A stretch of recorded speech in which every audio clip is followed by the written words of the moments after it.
राज्याचे माजी गृहमंत्री अनिल देशमुख यांनी माजी मंत्री धनंजय मुंडे यांच्याबाबत एक मोठा गौप्यस्फोट करत खळबळ उडवून दिली।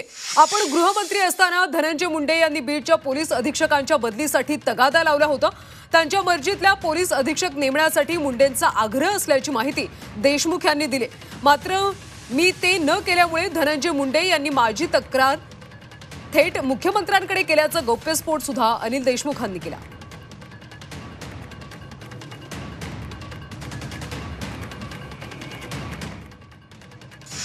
मी गृहमंत्री असताना सांगतो, आम्ही तो अशा पद्धतीने कधी वातावरण खराब होऊ दिलं नाही आणि अशा पद्धतीने कोणाला संरक्षण देऊ दिलं नाही।